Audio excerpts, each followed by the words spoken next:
cool chemistry cats and kangaroos. Today we're going to continue our learning with counting atoms, and we're going to do it with the help of Nick, the cool chemistry camel. So we have cats, we have kangaroos, and now we have camels helping us learn chemistry. Okay, let's get into it. All right, so we've learned before that subscripts are the numbers that are behind the element that represents the atom. So for example, if we're looking at H2S, the subscript is the little number that's right there. So it's telling us that we have 2 atoms of hydrogen and we have 1 of sulfur, because remember, it's understood that if there is no value after the element, it's understood that it is 1. So I'm going to place a 1 after the sulfur. And let's get into the coefficient. So the coefficient applies to the entire compound. So if I were to put parentheses around this chemical formula, it's telling me that I have 2 molecules of H2S or H2S1. So this 2 is going to apply to the value of hydrogen with subscript 2, and it's also going to apply to the 2 with sulfur and the subscript of 1. So we have 4 atoms of hydrogen and we have 2 atoms of sulfur, to the grand total of 6 atoms in this formula. Okay, so parentheses. So if elements or compounds are inside of parentheses, then the subscript behind the parentheses applies to everything inside. So that's telling you that this little 2 that's on the outside is going to apply to everything that is on the inside of the parentheses.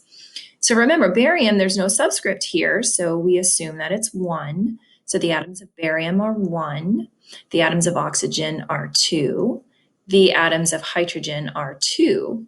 And if I asked you what the total would be, it would be 5 atoms total in that chemical formula. Let's practice. Remember again, if there's no value, we're going to put a 1 for the subscript. So for magnesium, we have 1, and for chlorine, we have 2. Guys, just a side note, a lot of kids are trying to make this a capital I, but if it were a capital I, it would actually have a hat and it would have feet. So if it was to be represented, this would be iodine. You would never see just a straight line to represent a capital letter. In chemistry, it would always have the top and the bottom to the value. So that's how you know that this right here applies to the letter that's in front of it. So let's look at aluminum sulfate. We have 2 of aluminum, and I know that because of the subscript. And I know that I have 3 sulfur. And again, here is that straight line, and I know that it applies to the A that's in front of it. So that's how I know that it applies to aluminum. Atoms of hydrogen, let's look at the value. We've got 2. I know that sulfur is understood to have 1. So I'm going to put a 1 down. And with oxygen, I have 4. Wow, look, I have several hydrogen in here. So let me actually go and put my subscripts in. I know I have 1 oxygen, 1 carbon. So I'm going to say 1 carbon. And for hydrogen, I have a 3 and I have a 1. So I know that 3 plus 1 equals 4. So I have a total of 4 hydrogen. And atoms of oxygen, I have 1.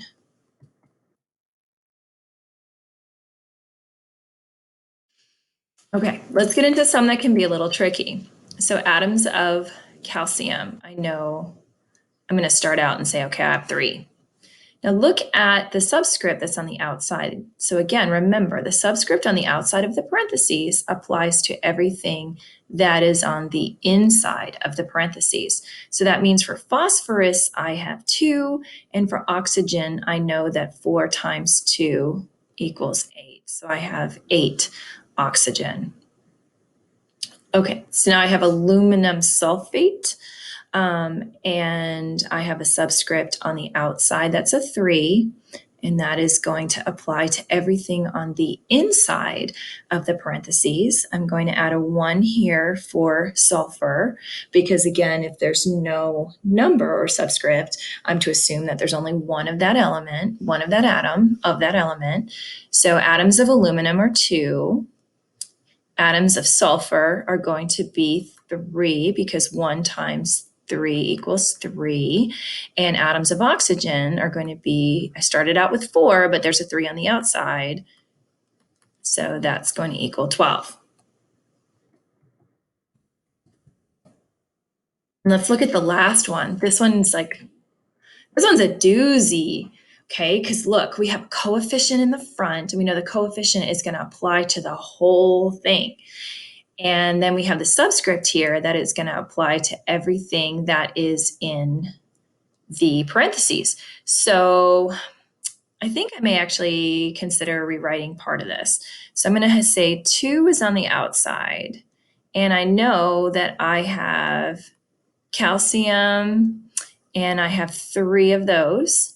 And then I'm going to put another parentheses here, and I'm going to apply this 2. So I'm going to have P2, and I'm going to take the 2 times the 4 for the oxygen, and it's going to be 8. So I'm going to close this parentheses. And now I'm going to start applying the coefficient to everything that's on the inside. So 2 times 3 is 6. So for calcium, I know that I have 6. The atoms of phosphorus, I know that 2 times 2 is 4 because 2 times 2 equals 4. And for atoms of oxygen, 2 times 8 is 2 times 8 equals 16.